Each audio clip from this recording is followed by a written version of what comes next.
News 28 मराठीमध्ये आपले स्वागत आहे। आजच्या मोठ्या बातम्यांबद्दल बोलूया। विमल लॉजिस्टिक कंपनी येथे श्रमिक कामगार सेनेच्या फलकाचे अनावरण।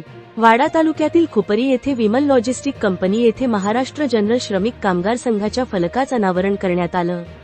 स्थानिक कामगारांना कंपनीमध्ये काम मिळण्यासाठी महाराष्ट्र जनरल श्रमिक कामगार संघ कामगारांच्या पाठीशी सदैव उभे राहील व प्रत्येक कंपनीमध्ये स्थानिक कामगारांना काम मिळालं पाहिजे असं मान्यवरांनी सांगितलं। स्थानिक कामगारांना प्रथम प्राधान्य मिळाले पाहिजे। या उद्घाटन प्रसंगी महाराष्ट्र जनरल श्रमिक कामगार संघाचे प्रमुख सल्लागार सोन्या दादा पाटील, कार्याध्यक्ष प्रदीप कदम, सरचिटणीस सुप्रीम सुर्वे, चिटणीस दयानंद सावंत, समाज कल्याण न्यासच्या तालुकाध्यक्षा प्रमिलाताई पाटील, वडा शहराध्यक्ष पुष्कर पाटील तसेच पदाधिकारी कार्यकर्ते मोठ्या संख्येने उपस्थित होते। वार्ताहर आय न्यूज मराठी 28 साठी कोऑर्डिनेटर वैभव आळशीच्या जोडीला किरण दुपारे, पालघर जिल्हा ज्युनियर रिपोर्टरची रिपोर्ट। आज विमल लॉजिस्टिक कंपनीच्या इथे महाराष्ट्र कामगार जनरल श्रमिक कामगार संघाच्या वतीने आज इथे युनियनचे शुभारंभ होत आहे। आपल्यासोबत आहेत समाजसेवक सोन्याजी पाटील आणि प्रदीप कदम साहेब आज इथे अनावरण होते।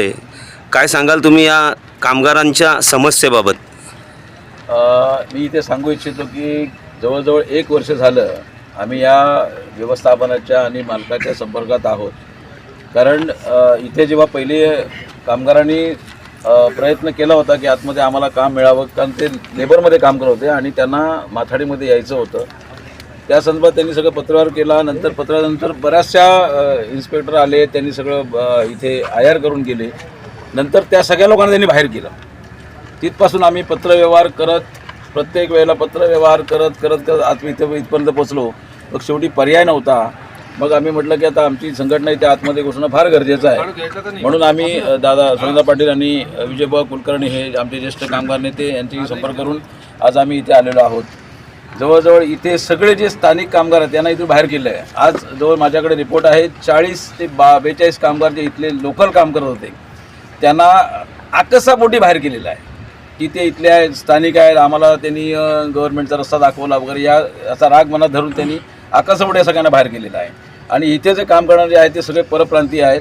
जवळजवळ 60 ते 70 लोक काश्मीर, बिहार वगैरे पण आणलेले आहेत। आणि इथे आणले असता त्यांचा कुठल्याही प्रकारचं पोलीस व्हेरिफिकेशन झालेलं नाही आहे। आणि आता जे काय ज्याप्रमाणे ह्या देशाची जी वातावरण आहे, कुठलाही आतंकवादी येतोय, कुठे जाऊन लपून राहतोय, तर त्याचं व्हेरिफिकेशन करणं गरजेचं होतं। कारण कसं इथे लोकल लोक आहेत आपल्या, ह्याच्यामुळे इथलं जे वातावरण आहे ते थोडंसं दूषित झालेलं आहे। इथल्या आपल्या आई बहिणी सुरक्षित आहे असं म्हणता येईल। तर कायद्याप्रमाणे कायद्याने आता बंधनकारक केलेलं आहे। कुठलाही कामगार जर असेल तो कामावर लागतं, त्याचं पोलीस PC घ्यावं लागतं आणि हे त्यांनी कुठलीही कारवाई केलेली नाही। साहेब, आज या शुभारंभाप्रसंगी स्थानिक कामगार यांना त्यांच्या हितासाठी महाराष्ट्र जनरल श्रमिक कामगार संघाच्या हाताला हात त्यांनी धरलेला आहे। तर यापुढील वाटचाल काय असेल, काय पाठराखण होईल कामगारांची तुमच्याकडून? मी ते आपल्याला आश्वासित करू इच्छितो की पहिले सर्वप्रथम जो गव्हर्नमेंटचा GR आहे, शासन परिपत्रक जे आहे, त्यामध्ये 80% हा स्थानिक कामगार भूमिपुत्रांना न्याय मिळाला पाहिजे, तो कामगार असावा, असा तो जो परिपत्रक आहे त्याचा आम्ही त्या संदर्भात पहिला आम्ही सर्वप्रथम पत्रव्यवहार करणार आहोत शासनाबरोबर। त्याचप्रमाणे प्रत्येक आस्थापनेला जाऊन भेट देणार, त्यांच्याशी आम्ही विचारविनिमय करून की आमची इथले स्थानिक रोजगार मिळालाच पाहिजे याच्यावरती आम्ही भर देणार आहोत। आणि सगळे हे बगल देतात। आज पूर्ण ह्या वाड्यामध्ये फक्त परप्रांतीय जास्त काम करत आहेत आणि स्थानिक भूमिपुत्र हे कामापासून वंचित आहेत। पण आता तुम्ही म्हणाले की आकसापोटी 40 कामगारांना कामाबाहेर केलेलं आहे, म्हणजे आज बेरोजगारीची परिस्थिती निर्माण झाली, तर त्या कामगारांच्या पाठीशी तुम्ही कसे उभे राहाल? आम्ही त्या कामगारांशी पूर्णपणे साम दाम दंड भेद पूर्ण ताकद लावून उभे राहणार आहोत। कायदेशीर कारवाई आमची सर्व झालेली आहे आणि त्यासाठी आमचे सोन्यादादा पाटील पूर्णपणे त्यांची ताकद लावून त्यांना आम्ही न्याय मिळवून देऊ। त्याचप्रमाणे संघाचे कामगार नेते विजयभाऊ कुलकर्णी सुद्धा आहेत, त्यांनी पण सांगितलेलं आहे की आपण पूर्ण ताकद लावू आणि त्यांना आतमध्ये टाकू। आपण जाऊन घेऊया सगळ्या तालुक्यात ज्यांची ओळख आहे। सोन्यादादा पाटील समाजसेवक आणि डॉक्टर पदवी त्यांना प्रदान आहे। काय या कामगारांच्या हितासाठी साहेब तुम्ही करू शकाल?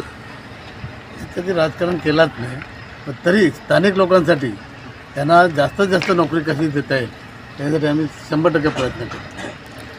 संघाचे कुलकर्णी बंधू आहेत आपल्यासोबत. तुम्ही झटत असता कामगारांसाठी आणि स्थानिक कामगारांना काम मिळालं पाहिजे ही भूमिकेतून पुढील कामगारांसाठी तुमचं काय हेतू असेल? बघा, आताच मी इथे 2-4 मुलांचं म्हणणं ऐकलं की आमच्याकडे क्वालिफिकेशन असून आम्ही इंटरव्ह्यू देऊनसुद्धा आम्हाला कामावर घेतलं नाही.